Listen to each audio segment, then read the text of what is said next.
contribution. Thank you. My Lords, I rise to speak to Amendment 43, to which I put my name. I would, in fact, put my name to the Clause 7 stand part if the field hadn't been too crowded when I arrived at the Public Bill Office. I speak to Amendment 43 in the absence of the noble Baroness Lady Hoey, who I think noble Lords know has had to leave for Northern Ireland, and who is the mover of the amendment.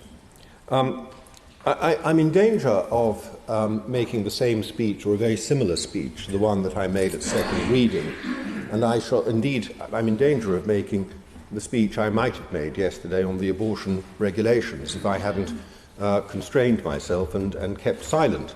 I shall avoid doing that, and so I shall be fairly brief.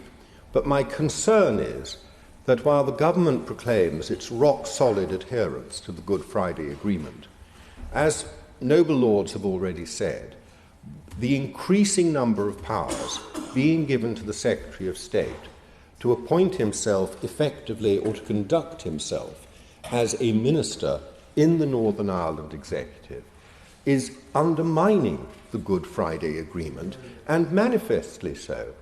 Now, I know a great deal less about Northern Ireland than practically every noble Lord in this committee.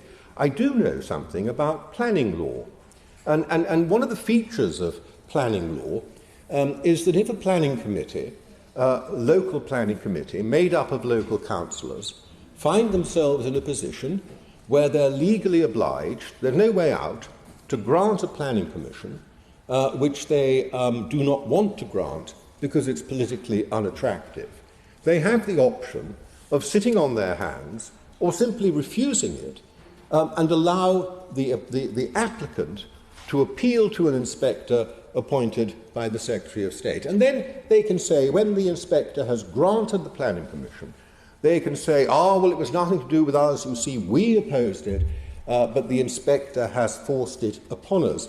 And this creates a dishonesty in local government which should not really be allowed. And the noble Lord MP, has put his finger on this in relation to Northern Ireland.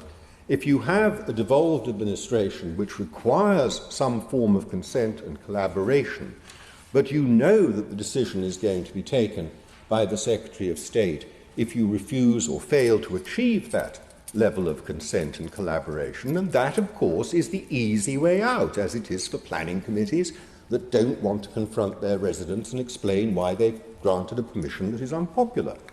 And that is the position the government's getting itself into. It was clear in the discussion yesterday of the abortion regulations. It's clear here today.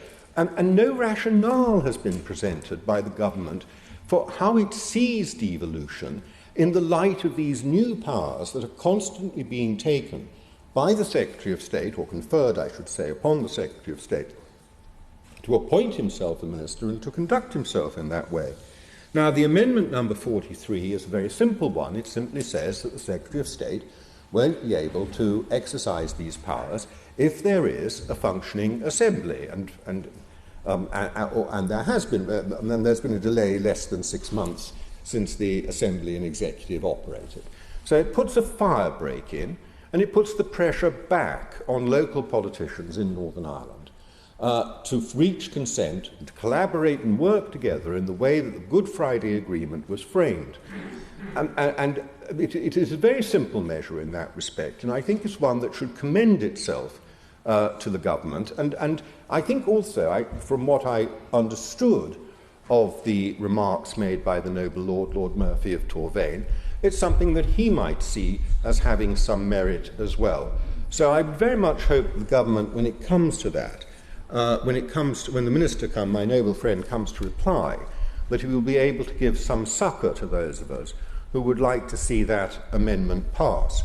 The danger is that one is going to eviscerate the Good Friday mechanisms for governing Northern Ireland to the point where they simply become a sort of level of local government acting on a sort of voluntary basis, with many important or controversial decisions being passed back up to the Secretary of State, and gradually the Good Friday Agreement institutions are just drain away. I very much believe that that would be bad for Northern Ireland.